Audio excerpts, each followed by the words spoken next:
strap into your seats, and hang onto your hats. Today we are going to cruise through my top 15 board games of 2020. My name is Nick Murray, and this is the Bitewing Games Podcast.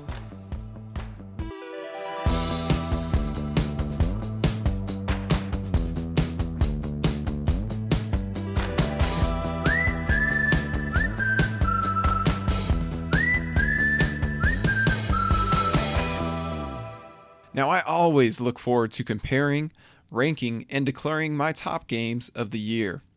When I tune into other content creators' lists, I'm frequently fuming or cheering at their selections and omissions, like it's the board game Oscars. I'll hear or see another's list and think to myself, how could you leave this masterpiece completely off your list?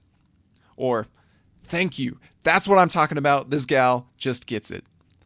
Or, yeah, I played your favorite game of the year, and I seem to recall it being a hot mess.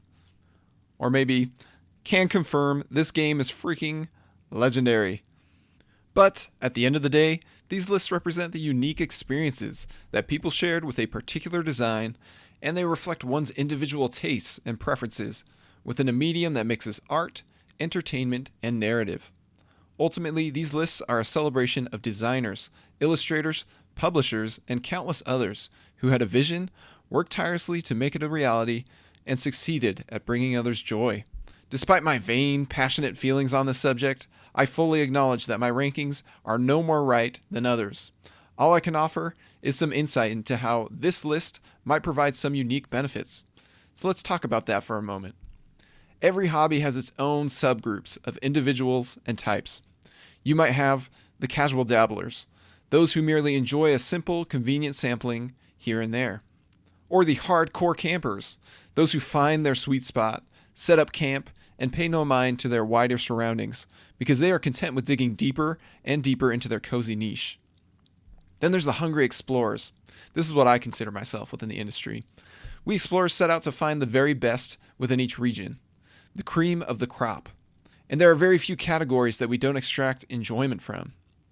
We certainly stub plenty of toes and hit plenty of dead ends along the way, but the constant feeling of discovery within a world of creativity makes it all worth it. I'm likely one of the more critical explorers in this hobby, as I'll hold no punches against games that don't land for me. Concerning tabletop games, my strongest biases are probably against sprawling, cumbersome, cooperative designs, and any game that heavily prioritizes tangible style over mechanical substance. You're not going to see certain popular titles on this list because they just don't speak to me from a design perspective, so I didn't even try to seek out an opportunity to play them. Anything that flaunts its components or themes so hard that I have difficulty seeing a clever and clean mechanical underbelly gives me enough reason to leave it alone, while keeping an open ear out for them among the critics I follow. I'm not surprised by many of the games that have ended up on others' top 2020 lists. I'm much more surprised by the games that haven't ended up on others' 2020 lists. These are the unsung gems that I've set out to play and analyze to ensure that they've gotten the love and attention they deserve. This is why my list is debuting in March of 2021 rather than December of 2020. And this is why I will return at the end of this year to revisit 2020's releases again, just like I did with my best games of 2019 list, which you can find on our blog at bitewinggames.com. Come December, we'll be looking at the lovers, keepers, dumpers, flingers, and seekers of 2020 after an extra year of playtime. As for now, we'll stick with my current top 15 board games of 2020.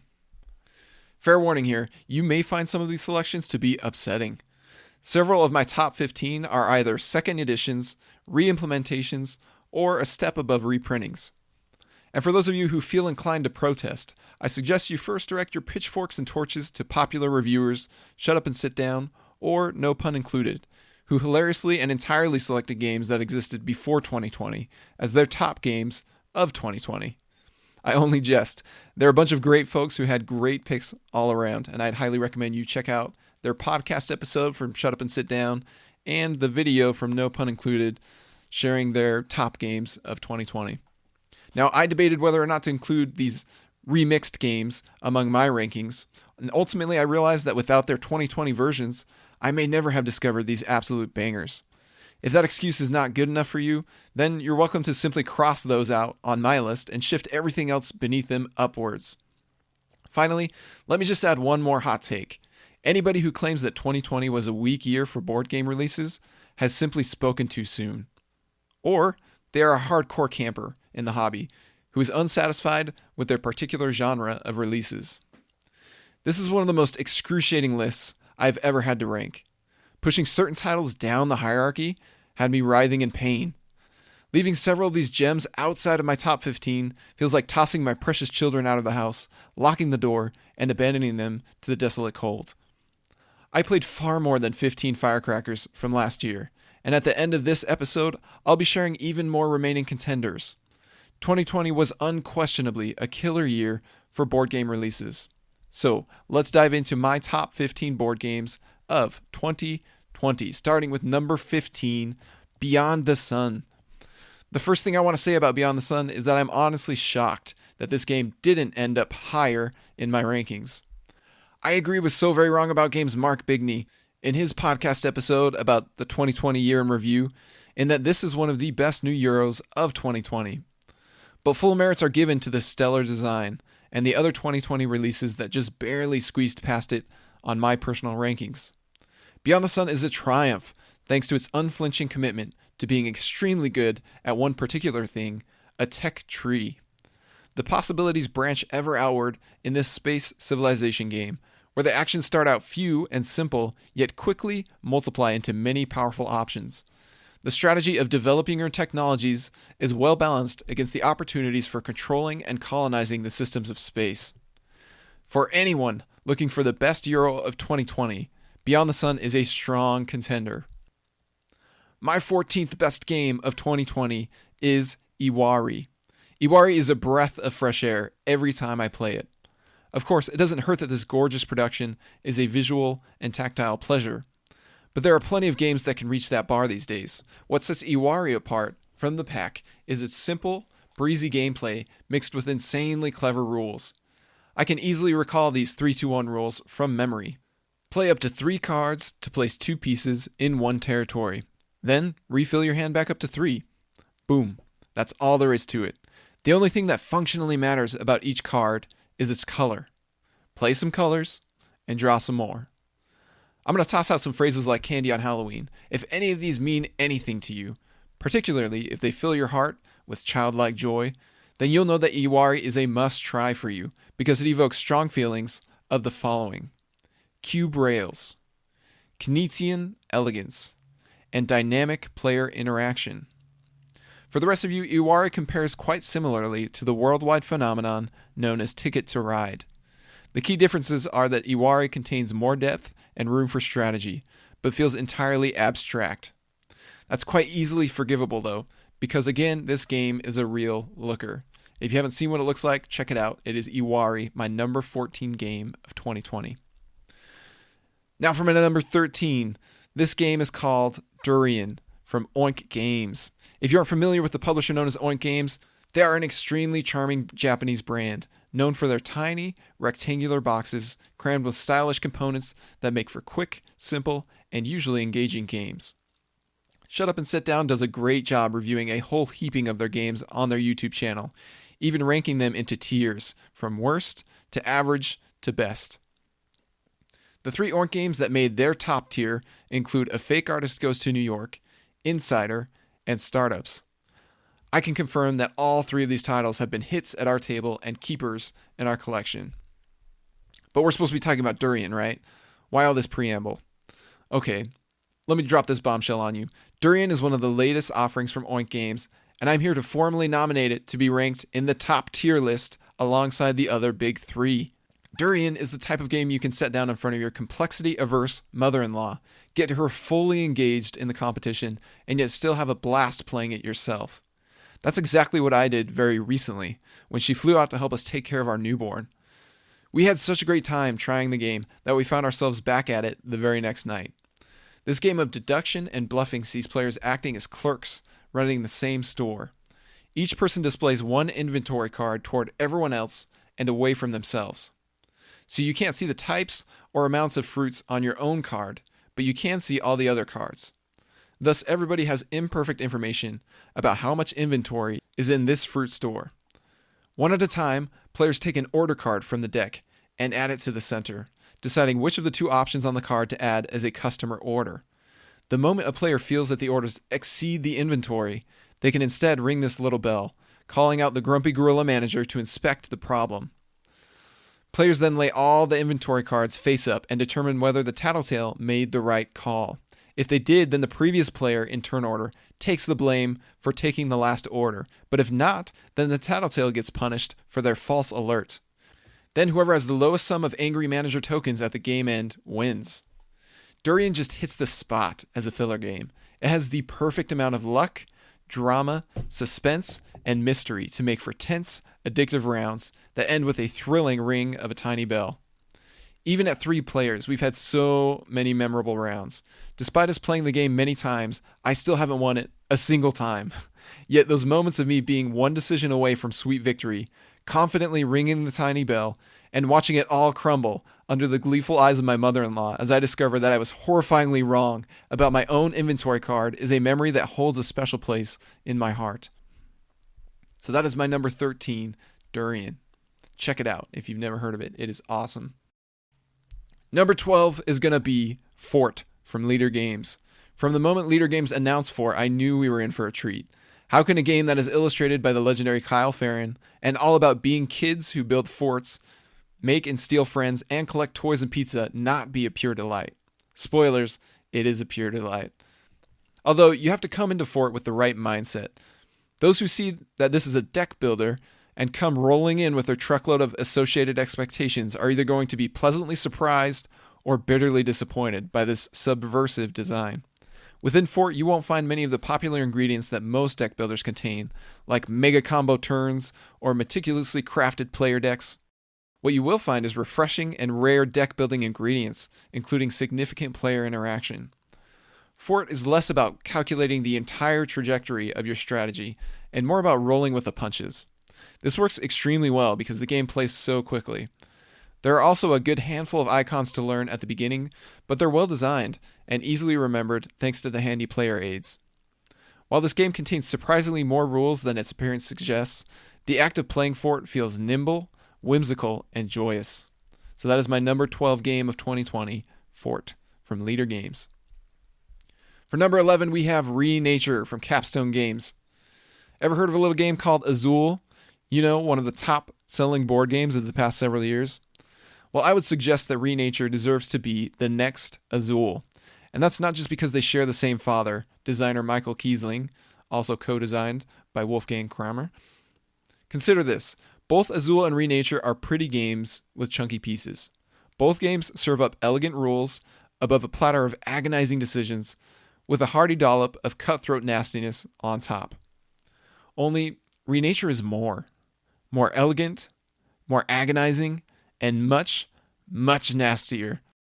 When the placement of a single domino and a single plant token can cause my wife to say in a burst of rage, "I am never playing this game with you again," that's when you know you found a rare treasure. In fact, now that I reconsider it, Renature likely won't reach the same heights as Azul, simply because of how evil it allows its participants to be. Don't get me wrong, I am in love with the diabolical opportunities this game presents, but you'll require some thick skin to get through this fiery furnace of fun, especially at 2 players. You're probably wondering if I'm even talking about the right design at this point. Yes, I'm talking about that cute, cuddly game with colorful animal dominoes and cheery chunks of foliage and bright sunflower tokens. Speaking of dominoes, I'm going to plant my flag right here and declare that this is the greatest domino game of all time. So come at me, Dominites. I will fight you over this. This game is freaking awesome. That is Renature, my number 11 game of 2020. For number 10, we're going to talk about Cosmic Frog. What a strange beast of a game, that Cosmic Frog. Across the entire list of my top 15 board games of 2020, this one is likely the most polarizing. My personal experience with Cosmic Frog up to this point has been ripe with bad luck. Yet for those who can appreciate the bizarre, refreshing package that this game provides, those moments of horrible luck are part of its memorable charm. That charm oozes from every inch of the production. Take one look at the psychedelic art or read a brief description of this wacky concept, and you'll get what I mean. Players control 2-mile-tall cosmic frogs that leap through the interstellar ether, consuming planetary shards that are stored in their gullets, before disgorging their gullets of valuable terrain into their interdimensional vaults. Simple enough, right? Only these frogs can hit each other so hard that they vacuum the shards out of each other's gullets, or even blast their victim into another dimension, leaving their vault entirely unprotected. This is the only game I've ever encountered that transforms turn order into a randomly shuffled deck. That's right, on one end of the spectrum, you can sometimes have multiple turns in a row. And on the other end, you might be waiting what feels like ages for your next turn to show up. Designer Jim Felly fully embraces this chaos by asking players how far they wish to push their luck. By making players' turns feel like unicorn sightings, players develop this insatiable hunger and greed to milk each turn for all it's worth. The problem is that you only get one free action each turn. If you want to take a second action, you'll have to spend precious oomph. And less oomph in your supply translates to a larger target on your back, because oomph gives frogs significant advantages when spent in combat as well. The luck in Cosmic Frog is like a huge serving platter, where players must decide how many expensive drinks in fragile glasses they are willing to carry at once. Successful deliveries can equate to huge gains, but a tilt of the platter can be disastrous. I'm the type who can't resist using up all the precious platter real estate, and thus I've landed myself in more than a few self-inflicted messes. I think at this point you know whether this game is for you, and if it is for you, then boy are you in for a trip, so buckle up and try out Cosmic Frog, my number 10 game of 2020. For number 9, we're going to talk about Scapegoat. And like Durian, this is another under-the-radar gem that I haven't seen on any top games of 2020 lists. I can't exactly blame anyone for judging this game by its cover, because one can't help but assume that the goat puns are the only standout feature here. But let me be perfectly clear that such brash assumptions are entirely wrong. Scapegoat is the epitome of a sleeper hit. At the time of this episode, which is nearly 3 months into 2021, this game has roughly a whopping total of 222 owners, 62 ratings, and an overall rank of 7,930 on BoardGameGeek.com. For those of you not familiar with the Board Game Geek stats, that's a depressingly low number for one of the freshest games in the entire party deduction genre. The conventions of social deduction are flipped on their head here. From the get-go, everybody knows exactly who the scapegoat of the round is because their individual cards reveal this person to them. Except one player's card is lying to them, and that player could be you. So do you think you're the scapegoat? Why is she acting that way over there across the table? And why did he take that card? You better run to the police before your traitor's gang throws you under the bus. But hold up, you'll jeopardize everything if you aren't actually the scapegoat. While your own teammates might scare you off within the game, don't let the term party scare you off about this game. This one is meant to be played with only 3 to 6 people. And if you want to experience the most paranoid-induced 5 to 20 minutes of your gaming career, then you'd be wise to pick up a copy of Scapegoat, my number 9 game of 2020. For my number 8 game, we're going to talk about New York Zoo. And we're on a roll with animal games here, so let's keep that going. What can I say about this delectable racing game featuring diverse polyomino enclosures and colorful animal breeding that hasn't already been said? I've already spent paragraphs upon paragraphs gushing over this design in my featured article, Battle of the Polyominoes, where New York Zoo is a close runner-up to the greatest family weight polyomino game of all time. And we're going to talk about that one actually a little bit later. So what lands New York Zoo so high on my top board games of 2020? One word: satisfaction. The pleasure of moving an elephant around a rondel. The relief of claiming the perfect piece to fit your zoo. The amusement of breeding penguins and kangaroos and Arctic foxes. The achievement of snatching a precious roller coaster from the supply that nobody else is going to get. The pride of timing your moves and your spaces perfectly while predicting your opponent's decisions. And the ultimate satisfaction of completing your zoo first and becoming the winner. This game is just satisfying from head to toe. That is New York Zoo, my number 8 game of 2020. For number 7, we're going to talk about Undaunted North Africa. Now, Undaunted Normandy made my top 10 games of 2019. So it should come as little surprise that Undaunted North Africa is keeping the hot streak going. Despite this Undaunted sequel retaining the same core system, we still haven't grown tired of this stellar head-to-head deck builder. This fusion of deck building and tactical war commanding is a match made in heaven. North Africa cleverly builds on its predecessor by polishing the rules, speeding up the playing time, increasing asymmetry, and smoothly implementing vehicles. Yet for complete newcomers to Undaunted, I still might recommend Undaunted Normandy first, because it's a solid game that will provide you with at least a dozen worthwhile plays, and make the jump to North Africa feel like an exciting evolution of the fun. But you really can't go wrong with either game. The Undaunted series will go down as one of our most played experiences in our entire collection, thanks to its tense decisions interlaced with slick gameplay across many thrilling scenarios. That is Undaunted North Africa, my number 7 game of 2020. My number 6 game of 2020 is Tournament at Avalon. I've been enchanted by this trick-taking game ever since my first play of it. The extra large cards and the appropriately thematic art contribute to a highly satisfying game within charmingly medieval brutality. There is no winner of each trick in Tournament at Avalon. Rather, there is merely a loser who plays the lowest card and takes the trick of played cards into their wound pile, which will bring them that much closer to death. All of the other rules, powers, special cards, round out this compelling entree for a fantastic feast of fun. No other game makes me as excited to be in last place as this one. Last place means that I get to have a unique, overpowered ability for an entire round. Last place means that I'm the closest to activating my secondary power. Last place means that I can rally my fellow opponents around a common cause, bringing down the leader. You can explore my full review on this riotous romp, known as Tournament at Avalon, by going to our blog and checking out our double review of The Crew and Tournament at Avalon. My number 5 game of 2020 is Curious Cargo. And speaking of full reviews of stellar games, Curious Cargo earned one for me as well, which is also on our website. And one key takeaway from my review is that this 2-player puzzler isn't for everyone.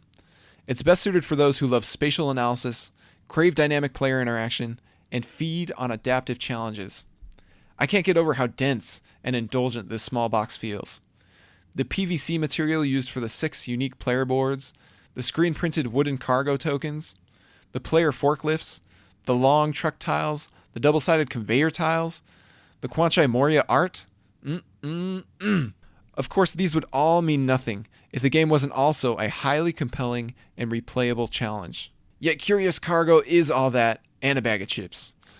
It's one that I just don't see myself ever turning down a chance to play. And that's why it's my number 5 game of 2020, Curious Cargo. Well, it's time to make good on my promise from back when we were talking about New York Zoo. Specifically, the design that has proven to be the greatest family weight polyomino game of all time, and my number 4 game of 2020 is Reiner Knizia's My City. But you don't have to take my word for it. Go look for yourself at my article titled Battle of the Polyominoes. My City took down heavyweight champions Patchwork and Barron Park, for crying out loud. Beyond being the greatest of all time, or the GOAT in the category of polyominoes, I'm going to throw down another gauntlet and say that this is the best Legacy game by a country mile. Now, Legacy game fans may cry foul here, citing the lack of a heavy narrative to accompany this mechanical roller coaster. But I've yet to see a Legacy game as slick, streamlined, and focused as My City. No other Legacy game that I've encountered fundamentally changes my entire strategic approach from one play to the next like My City. No other Legacy game I've encountered feels as gut-wrenching, tense, and personal as My City. I named the city on my player board Wolverton in honor of the gray wolf symbol on my board. We've been through soaring highs and crushing lows, Wolverton and I. We've seen eras come and go, times of prosperity and times of famine, times of opportunity and times of trouble. From the stickered trees to the cursed rocks, from the winding river to the sprawling buildings, there's a familiar coziness to this game that I will desperately miss when we conclude our final episode that is now only a few plays away. My only hope is that the good Dr. Knizia will give us a sequel to My City before too long, because this game is phenomenal. My number 4 game of 2020, My City. So we now enter the top 3 games of 2020, which, admittedly, have all existed in some form before last year. Since I'm making guilty admissions, I'll also toss this one out for you to chew on. I'm not confident in how I rank these games against each other. It feels like my opinion on how these should be ordered could change tomorrow, or in an hour, or right now. You know what? Hold on one second. Let me just swap number 1 with number 3. Yeah, that's better. And wait a minute. Number 2 looks like it accidentally got pushed one lower than it should. So we'll just we'll bump that one back up. There we go. And then we'll just tidy some things up by rearranging 3 with 2 and 2 with 1, and voila. I now present to you my top 3 board games of 2020, with number 3 currently being Eclipse Second Dawn for the Galaxy.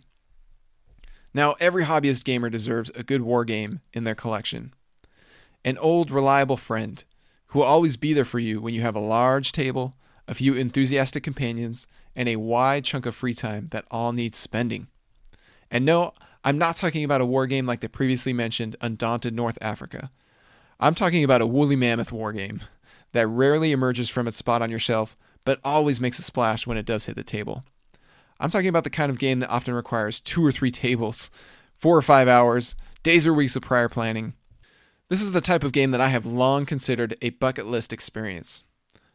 I have figured, hey, if I ever get the chance to play somebody else's copy of one of these mega hits, then that sounds great. But there's no way in heck I'm dropping $100 or more on a game like that when I don't even know if I'm ever going to play it. At least, that was my attitude, until I met Eclipse Second Dawn for the Galaxy. The creators of Eclipse looked long and hard at what gamers love about this genre, and what barriers are keeping everyone from enjoying it more. Eclipse Second Dawn, a re-implementation of the 2021 original, was their answer.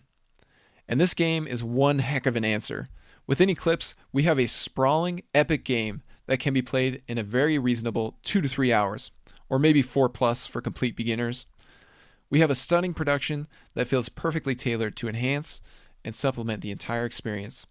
And we have a whole cornucopia of engaging decisions and weighty consequences within this beautiful blend of Euro-like management and sci-fi style conflict.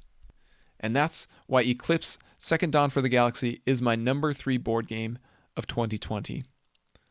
My number 2 board game, currently, of 2020 is Sidereal Confluence Remastered Edition. Sidereal Confluence is all about being a wildly unique alien who exchanges resources and ideas with other intergalactic beings in a quest to maximize your strengths and develop new technologies. In other words, it's an epic simultaneous negotiation game featuring cubes, converters, and asymmetric factions. While the original edition of Sidereal Confluence released in 2017, and I was fully aware of it before 2020, it was 2020's remastered edition that finally convinced me to give this game a try. The remastered edition changes nothing about the core gameplay. Rather, it aims to increase readability, clean up graphic design, improve the rulebook, provide a useful teaching guide, and modernize the overall look of the game. Call me vain if you must, but this newer version is infinitely more attractive and approachable, and that's precisely the push I needed to dive into this negotiation romp. Even subtle changes, such as trimming the alien names down from Kejaz Javid Kalim to Kjaz on the player shields, is a wise change to avoid scaring off newcomers. Despite the thematic liberties that Tausedi Deichmann has taken to challenge our lingual abilities, his design is as rock solid as ever. The fresh makeover is a fitting production that matches the high quality of the design. This is the ultimate negotiation game, where almost anything goes, as players desperately strive to acquire the resources and converters that will propel them to victory. Few things are as satisfying as turning a pile of useless resources into a cornucopia of opportunities via the art of negotiation. Just be prepared for a crowded table and a lot of noise, as this game hosts up to 9 players, and things can get pretty wild. While it demands much in terms of time, space, and participants, this is an all-time favorite of mine that will undoubtedly make it to my table for years to come. And for the number 1 game of 2020, my personal top choice, we have Hansa Teutonica Big Box. Hansa Teutonica is the type of German game design that wipes the floor with other Euros before gobbling them up with glee. It requires no decks of cards, no piles of money and resources, no desperately extravagant variable setups. It simply gives each player a small board with a bunch of cubes and a few discs, and challenges them to use these tradesmen wisely upon the game board. Each turn, participants have 5 options for spending their 2 actions, or more actions if they develop their player board. Actions are as simple as placing a tradesman on an open space along a route, moving your tradesman already on the board to other spaces, paying extra cubes to bump another player's tradesman and take its place, establishing a trade route along a path that you completely control, and restocking your personal supply of tradesmen. Basically, place cubes, move cubes, restock cubes, that kind of thing. The layout of the game board and the development opportunities of the player boards are what make this simple premise exquisitely deep. The playing field is ripe with golden opportunities for those who can discern the strategic intentions of their opponents and exploit these to their benefit. Like a little point leech embedded in the fur of a beast, players can establish trading posts to profit off of the efforts of others. Yet decisions become more and more precarious and even more tense as the 3 possible game-ending conditions threaten to cut the legs out from under your strategic grand finale. Now be warned, inexperienced players are more susceptible to strategic groupthink, where one area or aspect is perceived as superior to the rest. Now an expert player can quickly make such assumptions look foolish by exploiting the blind spots that other new players are having. And herein lies another great secret of this unassuming classic. Hansa Teutonica is a living, breathing game that will grow with the experience and knowledge of the players surrounding it. When the group meta zooms in too closely on one strategy, that simply opens the door wider for one creative schemer to sneak off with the victory. Only those with an open mind and a courageous trigger finger will come to love and appreciate the deceptive depth that keeps the dynamics of Hansa brilliantly balanced. This entire game looks and sounds like standard Euro fare. But make no mistake, Hansa Teutonica is leaps and bounds ahead of the pack. With its shared incentives and network building, it holds much in common with timeless train games. Through its elegant rules, brisk pace, and boundless depth, it resembles the legendary designs of Reiner Knizia. By its complex interactions and dynamic opportunities, it shames the vast majority of Euros releasing today. 2020's Hansa Teutonica Big Box is a fitting tribute to a modern classic and the perfect place for newcomers to jump into the fun. It's really not a big box. It just has a couple more boards in it, a little extra expansion stuff to really mix up each play as you dive deeper and deeper into the fun here. And while it would have been nice to see something like an Ian O'Toole caliber makeover to the visual presentation, this design and production is a well-oiled machine that has no problems producing one of the finest tabletop experiences in the entire industry. So that is why Hansa Teutonica Big Box is my number 1 game of 2020. Now, we're not quite done yet here, because obviously there are still games waiting to make it to my table at least, and I'm sure plenty of others, that technically released in 2020. So we're going to talk about the remaining contenders. Whether we're awaiting a North American release or simply a reprint of these unavailable titles, these are the games that will almost certainly make an appearance in my revisiting of the best games of 2020, which is a post and episode that you can expect to hear and read this December. So the first remaining contender of the best games of 2020 is Anno 1800. Now, economic Euros are a staple of tabletop gaming, yet there are very few new ones that successfully captured my heart in 2020. Last year's Rococo Deluxe is one such game that is solid on all accounts, yet I couldn't quite find the magic within that would earn it a long-term spot among my collection. I spoke more about that game in particular in another new release first impressions post and episode. Now, for games like Rococo Deluxe, the elephants in the room will always be our all-time favorites: Brass Birmingham, Great Western Trail, Concordia, A Feast for Odin, Pipeline, and so on. These are the kind of greedy elephants that don't like to share time at the table or space on the shelf with lesser animals, at least at my household zoo. Yet within the green shrubs of opportunity hides a promising beast, waiting to pounce on my unsuspecting collection when it is localized in North America later this year. The blood of a greedy elephant courses through its veins, as it is the sibling to Brass Birmingham and child of Martin Wallace. The sneaky predator is known as Anno 1800, and its time has nearly come.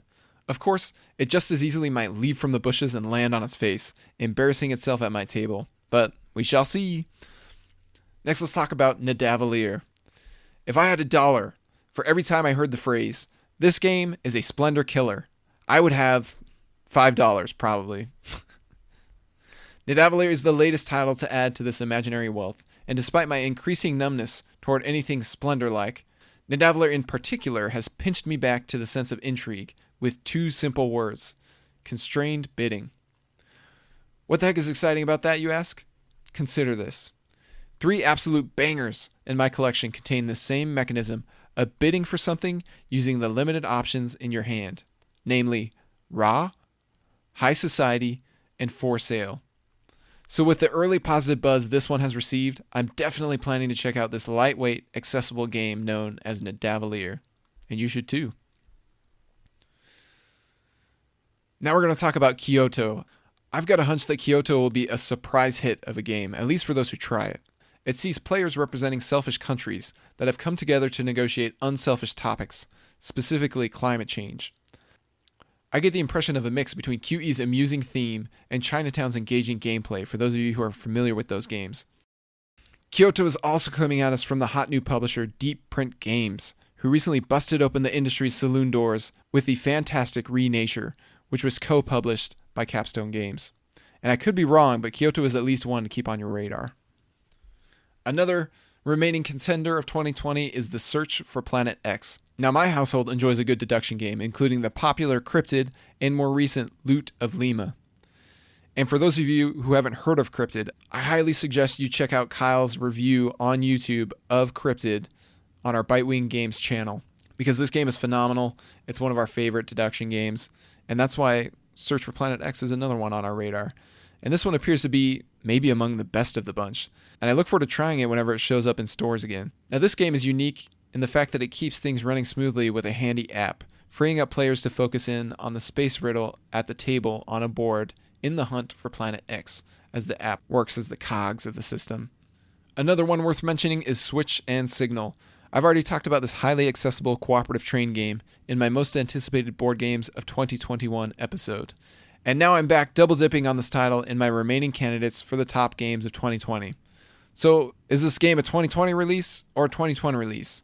The answer is yes. Probably. Cosmos seems to be dragging their feet getting it to North America, but like the little engine that could, I think they'll eventually come around and share this game with the wider world beyond just Germany. And finally, my last remaining contender for 2020, at least that I know of, is Sumatra from Reiner Knizia. Even after hearing the Shut Up and Sit Down podcast's lukewarm reaction to Sumatra, I can't help but try it for myself. This light set collection game intrigues me with its characteristically Knizian elegance. The game is as simple as either move ahead one space or hang behind and draft another tile. But players set the pace of the movement by forcing others to keep up with the pack in this chill game about touring an island. And that is Sumatra. Now, we've got 3 last things to cover here regarding my top board games of 2020, specifically the best art, best production, and best expansion of 2020. So, let's start off with the best art, which I am going to award to Fort. And the artist here is Kyle Farron. Not only does the theme of Fort snugly fit Grant Rodick's game design, it also perfectly matches Kyle Farron's art style. Kyle does a masterful job evoking all the weird, wacky wonder of being a kid. And there's not much else I can say here, but just to let his art do the talking. So you can check out our post on bitewinggames.com, which shares some of these pictures, or you can just Google Fort by Leader Games to see just how good this game looks. Well done, Kyle and Leader Games. This is a beautiful game. And I would say the best art runner-up is Cosmic Frog, another one with psychedelic and colorful and fantastic art. Now for the best production of 2020, I'm going to give that to Eclipse, Second Dawn for the Galaxy. The publisher here being Latapellet.fi. Just to be clear, the best production does not equal the most expensive game. Our pick for 2019's best production was actually the $35 Wavelength, thanks to the way its production felt essential to the experience. Yet in this year's case, the best production of 2020 is in fact the most expensive game on this episode, and that is Eclipse Second Dawn. Because without the game trays in this box that serve to organize, enhance, and streamline the Eclipse experience, this game would be significantly more cumbersome. As it is, Eclipse's production serves to carry it over the barrier of event game of the month into a much more approachable feature game of the night by reducing playtime, simplifying setup, and deluxifying the experience. This game both looks and feels freaking phenomenal, and that's why it is the best production of 2020. That is Eclipse Second Dawn for the Galaxy, with the runner-up being Gloomhaven, Jaws of the Lion. Now the best expansion of 2020 has to go to Root, the Underworld expansion by Leader Games. This expansion to Root offers even more of that asymmetric good stuff. The new board is gorgeous and shakes things up nicely, while the new factions are delightfully unique and solid additions. The moles are a tasty tableau builder, while the crows are slimy sneaksters.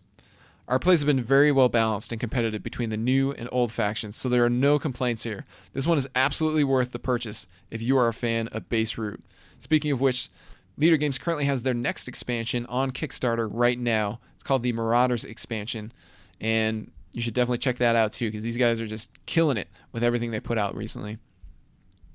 My runner-up for the best expansion would be Downforce Wild Ride. Downforce is a fun family game. It's one that was trending towards being one of my less, favorite games to be excited about for various reasons, but I feel like Wild Ride really brings it back into the fold of relevance, at least at our table. So fantastic runner-up expansion, Downforce Wild Ride. And finally, that concludes our top 15 board games of 2020, as well as remaining contenders and the best of a few other categories. But it'd be interesting to hear your favorite new releases from last year, so feel free to share with us in the comments to this podcast. Contact us through social media, reach out to us through our website. We're happy to chat about this, or on this particular post, you can go to the comment section. We'd love to hear what your favorite games of 2020 have been and which ones you are dying to try out. And for those of you who have visited our bitewinggames.com homepage recently, you may have noticed a new front page teasing at what we have planned to come. Specifically, we're going to publish my first design known as Social Grooming, but we're going to make it part of a Kickstarter bundle of 3 20-minute games.